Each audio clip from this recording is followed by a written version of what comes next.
Seaburgh is a small town by the sea on the east coast of England.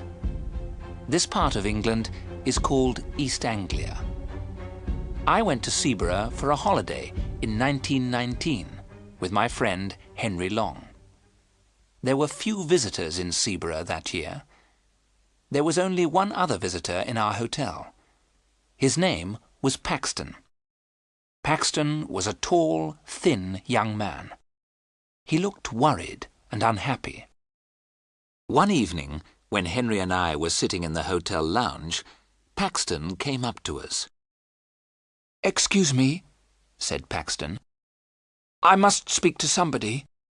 Something strange has happened to me. I'd like to talk to someone about it. May I talk to you?" "Of course," I said. "Please sit down and tell us about it." "A few days ago," Paxton said, "I went for a walk to Freston. Freston is a village about 5 miles from here. I took my camera with me. The church at Freston has an unusual door. I wanted to photograph it. There are 3 wooden crowns on the door. The village priest came out of the church. I asked him about the 3 crowns on the door. The priest told me a strange story. Many years ago," said Paxton, "Anglia was a kingdom. The last king of Anglia died over 1,000 years ago. When he died, his 3 crowns disappeared. The people believed that the crowns were magic. They believed that the crowns were buried in different places. The crowns guarded the coast against enemies from across the sea. About 300 years ago, one of the crowns was found. It was secretly sold. No one knows what happened to it after that." "What about the other 2 crowns?" asked Henry. "The second crown was washed into the sea. It was never found again." "What about the 3rd crown?" I asked Paxton. "Was it ever found?" "I'll tell you about that," answered Paxton. "There was a family here called Ager. The people believed that the Agers were guardians of the 3rd crown. The last Ager died a year ago, in 1918. He had no children. I found his grave in the churchyard. I wrote down what was written on the gravestone. William Ager died the 21st of December, 1918, aged 28 years. Later, I went to the bookshop in Freston. By chance, I found an old book dated 1740. Inside it were some lines of poetry. "Nathaniel Ager is my name. I own the hill above the sand. All Ager's duty is the same, to guard the crown that guards the land. When I am dead and in my grave, and all my bones are rotten, my sons shall keep my name alive. It shall not be forgotten." The picture sequence from the cinema has finished. You can look at it once more if you want. I bought the book and walked back towards Seaburgh. I found the house where William Ager had lived. The house is halfway between Freston and Seaburgh. Above the house is a small hill. There is a circle of trees on top. I knew that this was the place. "The place for what?" I asked. Henry and I were becoming tired of this long story. "The place where the crown was buried," said Paxton. "And did you find this crown?" I asked in a tired voice. Paxton's answer surprised us both. "I have it in my room," he said. "Come and see it, then you'll believe me." Henry and I did not believe him. We thought that Paxton was not telling the truth. But we stood up and followed him. Paxton led us to his room. He opened a suitcase. Inside the suitcase was something wrapped in newspapers. He unwrapped the newspapers. There was a crown. The crown was made of silver. It was a circle of metal with 4 jewels. I put out my hand to touch it. "Don't touch it!" Paxton cried, and held the crown away from us. "Why not?" I asked in surprise. "We won't take it from you." "I'm sorry," said Paxton. "It's because—" He looked round the room in a strange way. "Since I took the crown, I haven't been alone." "You haven't been alone?" Henry said. "What do you mean?" Then Paxton told us more of his story. "After I'd been to Aga's house, I came back here. I got a spade and a lantern. When it was dark, I went back to the hill above the house. I started to dig a hole at the top of the hill, in the centre of the circle of trees. As I was digging," Paxton went on, "I was sure someone was watching me. Once I thought I saw someone, but I wasn't sure. The person was always behind me. Once I felt someone pulling my coat. But then I found the crown. At that moment I heard a terrible cry behind me." "Who cried out?" I asked. "I couldn't see anyone," Paxton answered. "But I think I know." He pointed to a book on a table beside the bed. "Every time I come back to my room, the old book is open." I looked at the table. The old book was open at the first page. I saw the name, William Aga, 1890. "So you think that William Aga is following you?" I said. "But William Aga is dead."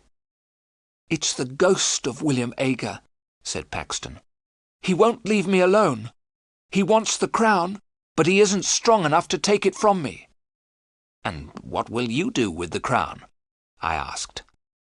"I'm going to put it back," said Paxton. "If you put it back, will William Aga's ghost leave you alone?" I asked. "I don't know," said Paxton, "but I must try." I saw that Paxton was very, very frightened. "Then we shall help you put it back tonight," I said. As I spoke, a shadow moved in the room. Paxton saw it and looked terrified. The picture sequence from the cinema has finished. You can look at it once more if you want. That night, as we left the hotel together, I spoke to the hotel porter. "It's a warm night," I said. "We're going for a walk. We may be back very late." "I'll wait for you, sir," said the porter. "I won't lock the front door until you return. The other gentleman isn't staying in the hotel, is he?" "What other gentleman?" I asked. "The gentleman who's with Mr. Paxton," said the porter. "No," I replied quickly. I did not tell the others what the porter had said, but I had seen it too. When the three of us were together, I thought I saw another person in the room with us. It took us half an hour to walk to William Aga's house. The road went along beside the beach. The beach was a lonely place at night. We saw the hill above the beach. The sea was calm. The moon was shining behind the trees on the hill. We climbed to the top of the hill. We had forgotten to bring a spade. Paxton did not care. He began to dig with his hands. As soon as he had dug the hole, Paxton put the crown in it. He covered the crown with earth. "It's back," he said in a loud voice. "Will you leave me in peace now, William Aga?" We heard nothing, but Paxton turned to us and said, "William Aga says never." We took Paxton back to the hotel. He walked in silence, looking down at the ground. "Don't worry," I said. "Everything will be all right tomorrow. We'll put you on a train to London. As soon as you're on the train, you'll forget all about this." "He'll never let me go," Paxton said. The picture sequence from the cinema has finished. You can look at it once more if you want. The next morning, Henry knocked on my door before 7 o'clock. "Let's go and have breakfast," he said. "Then we'll take Paxton to the railway station." I got dressed and went downstairs. Henry was waiting for me. "Have you seen Paxton?" I asked Henry. "He's not in his room," he said. "I thought he was with you." We went quickly to the porter. "Have you seen Mr. Paxton this morning?" I asked. "Yes, sir," said the porter. "He went out a couple of minutes ago. In fact, I thought he was with you, sir." "With me?" I asked in surprise. "Yes, sir," the porter said. "I thought you were outside the hotel calling for him. It looked like you, sir. But I was reading the paper. Something strange happened at Freston yesterday." "What happened?" I asked. "A grave was opened at the church," the porter said. "The bodies disappeared." "Whose grave was opened?" I asked. "A man who used to live here," the porter replied. "A strange man called William Ager." Henry and I ran outside.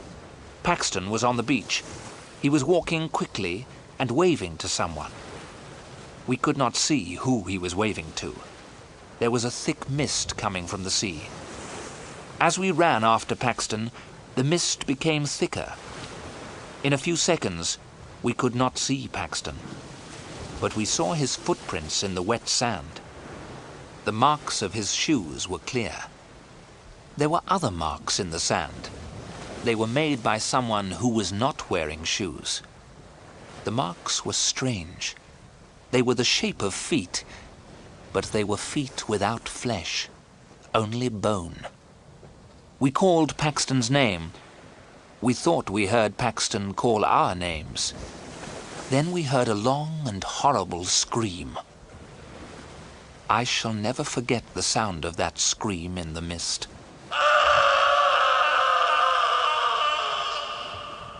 We stopped. We were afraid. We did not want to meet the creature that Paxton had met. We both knew that Paxton was dead. We walked forward slowly. A few yards away, we found Paxton's body. His mouth was full of sand and stones. His neck was broken. We heard a strange laugh in the mist. It was not the laugh of a living man.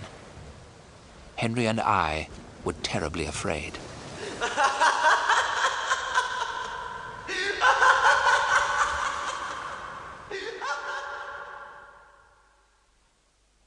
The police asked us a lot of questions. They never found out who murdered poor Mr. Paxton. Henry and I did not tell the police what we knew. They would not have believed us. Henry and I did not go back to look for the crown of Anglia. The crown is safe. We did not want to meet the ghost of the guardian, William Ager.